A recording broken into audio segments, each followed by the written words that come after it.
이제부터 해독제가 나올 때까지. 슈츠부는 어디로 가버린 거야?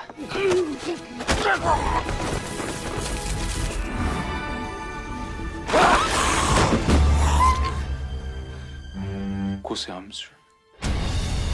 프랑스 식당이잖아요. 내가 봤어.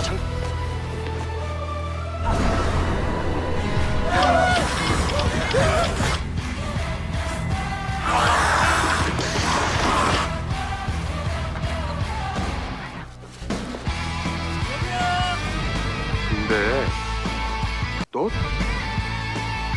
Halo, selamat datang di Rawang Movie. Semoga kalian dalam keadaan sehat dan selalu diberi kemudahan dalam urusannya. Kali ini saya akan melanjutkan cerita Rubah Ekor 9 episode 11. Dan agar tidak berlama-lama lagi berikut rangkumannya. Episode kali ini dimulai dengan Yeon, yang masih menyamar sebagai Onyudo. Dia memanfaatkan Yuki dan Ogama untuk membantunya, dan mengajak menemukan Hong Jun dan Muyong.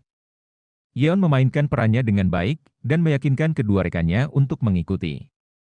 Adapun Onyudo yang ada di tubuh Yeon, dia memeriksa Hong Jun untuk mendapatkan batu pelindung.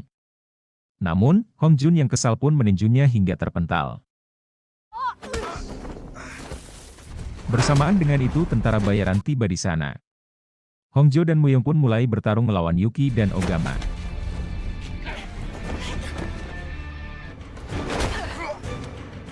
Ketika Hong Jun hampir bisa mengalahkan Ogama, tiba-tiba Onyundu menebas tangan Hong Jun. Sehingga akhirnya mereka pun sadar, jika pemuda tampan itu bukanlah Yeon. Mereka pun kehilangan konsentrasi, dan kesempatan itu digunakan dengan sangat baik oleh Yuki untuk membekukan Muyong. Ketika Hongjo mengetahui hal ini, dia terkejut, tapi Dewa Gunung tidak pernah ada yang lari dalam pertempuran. Dia melompat dan memutuskan untuk melawan mereka semua sendirian. Tapi tentu saja dia tidak sanggup, karena tidak lama kemudian Yuki membekukannya. Ketiga iblis Shinigami itu pun terlihat bangga atas kemenangan yang mereka capai. Tapi mereka meremehkan Muyong, yang menggunakan kekuatan apinya untuk mencairkan dirinya sendiri dan berhasil menikam Yuki.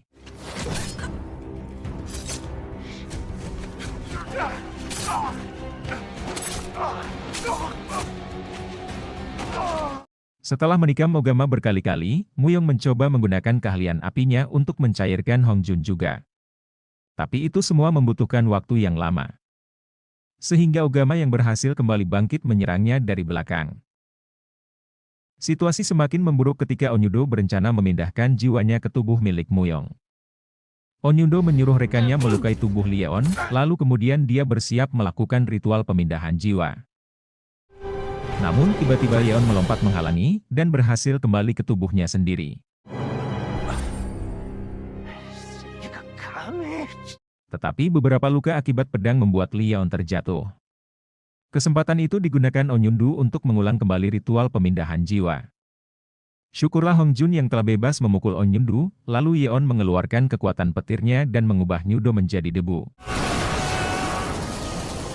Yeon kemudian mengambil kembali penggaris emas dari Yuki, lalu dia menyuruh dua iblis Shinigami yang tersisa segera pergi.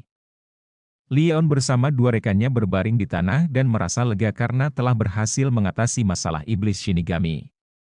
Dan sesaat kemudian, mereka bertiga pun kembali ke kamar Hotel 404.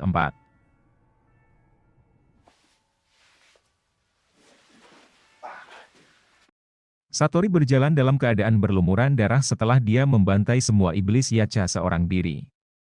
Sementara itu di kamar lain, para Jisaeng bersiap-siap menikam Yohei, karena mereka takut jika tiba-tiba gadis itu berubah menjadi iblis Yacha. Untunglah Rang dan yang lainnya muncul tepat waktu. Rang kemudian meminumkan obat kepada Yohei. Rang sangat mengkhawatirkan kekasihnya itu, dia duduk di pinggir ranjang menunggu Yohei bangun. Sementara itu Yeon bersama Muyong dan Hong Jun terkejut mendapati diri mereka telah berada di hotel. Mereka pun lalu memutuskan kembali ke Myeongak untuk mengobati luka-luka mereka terlebih dahulu. Yohei akhirnya bangun dan melihat Rang tertidur di sampingnya. Rang sangat bahagia begitu melihat wanita yang dicintainya itu akhirnya kembali sadar. Yohei berbisik mengatakan jika dia mencintai Rang, Rang pun lalu balas dengan ciuman. Hong Jun, Yeon, dan Muyong saat ini telah berada di Myeongak. Ketika Yeon sedang menikmati cahaya matahari pagi, Rang datang menghampirinya dan menanyakan keberadaan Muyong. Dia berniat mengejar pria tersebut karena akibat melepaskan iblis Yacha, nyawa Yohe terancam. Tapi Yeon merasa ada yang aneh, dia melihat jika mereka berdua tidak memiliki bayangan. Yeon lalu mendatangi kedua temannya di kamar, dan mengatakan jika mereka saat ini masih terjebak di kamar 404. Ketika mereka menyadari hal ini, ketiganya tiba-tiba kembali ke kamar 404 lagi, dan di sana Satori menyapa mereka dengan senyuman. Dia memperkenalkan dirinya sebagai bos tentara bayaran Shinigami. Satori juga memberitahu bahwa mereka tidak akan pernah bisa keluar ruangan. Tidak lama kemudian Yuki dan Ogama juga memasuki kamar. Satori lalu meminta Yeon untuk menyerahkan harta karun miliknya. Dan Yeon pun dengan sukarela memberikannya kepada Satori, sehingga hal itu membuat Hong Jun dan Muyong kaget. Satori lalu mengungkapkan bahwa sebenarnya Yeon telah dihipnotis sejak awal. Bahkan dia juga telah menghipnotis Hong Jun dan Muyong ketika berada di Hotel Bando. Dan dalam hitungan ketiga, Satori lalu memerintahkan Hong Jun dan Muyong saling menyerang.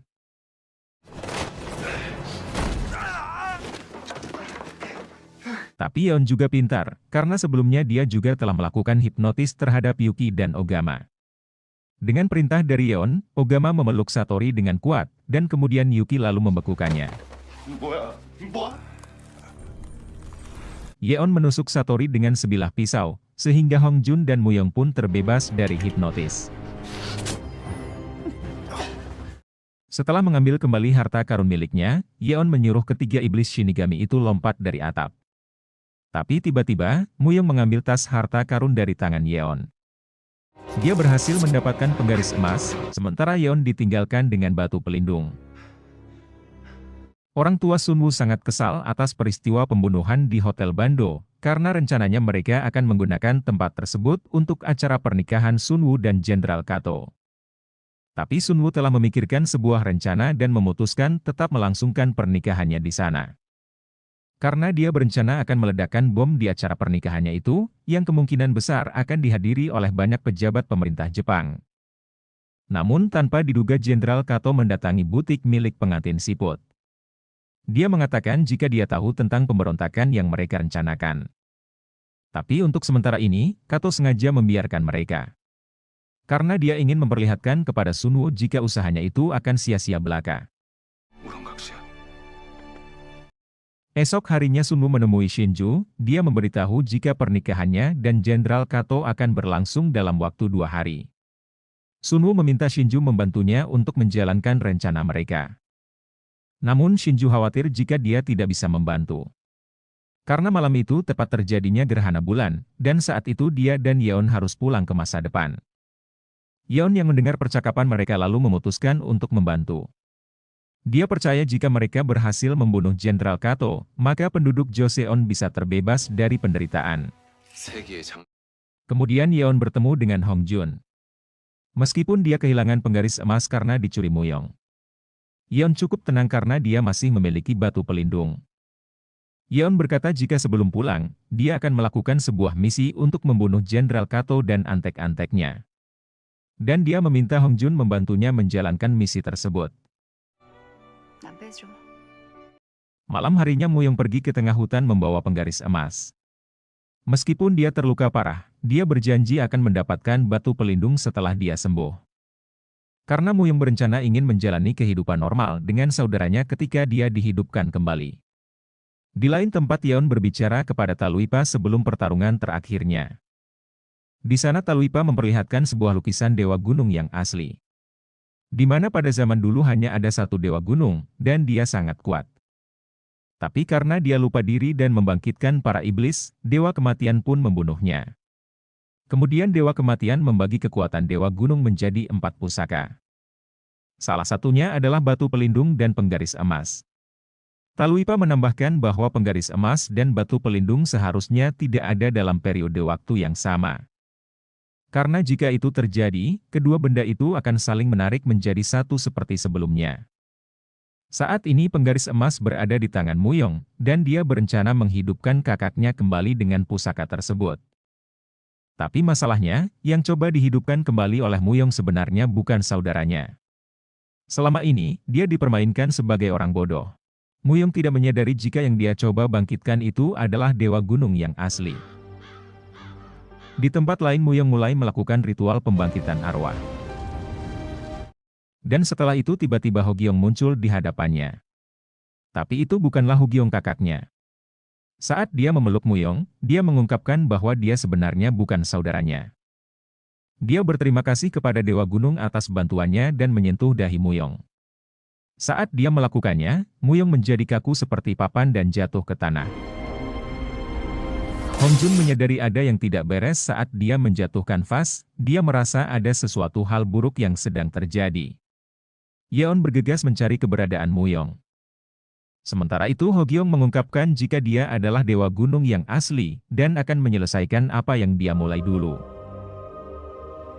Muyong yang sekarat mengingat kembali kenangan indahnya tentang masa lalu, dan menyesal karena telah mengkhianati kedua sahabatnya. Tidak lama kemudian akhirnya Yeon berhasil menemukan Muyong. Dia berusaha membangunkan sahabatnya itu yang perlahan mulai kehilangan kesadaran. Kembali ke kota, saat ini Rang dan Yohei sedang berjalan di sebuah pasar. Kemudian Rang menuju ke dalam toko untuk mengambil hadiah untuk Yohei, dan meminta kekasihnya itu untuk menunggu sebentar. Tapi tidak lama kemudian, tiba-tiba Yohei diserang oleh seorang wanita yang terluka. Yang ternyata wanita itu adalah Yuki. Saat itu Ogama juga muncul di hadapan Jeyu sambil tersenyum jahat. Yang menandakan jika kedua tentara bayaran itu masih hidup. Sementara itu Rang yang telah kembali sangat terkejut melihat Yohei telah menghilang. Dan menemukan pecahan kaca yang berlumuran darah. Tapi sepertinya saat ini Yohei masih hidup. Yeon memeriksa tempat kejadian dan menyadari luka yang dialami Yohei tidak fatal.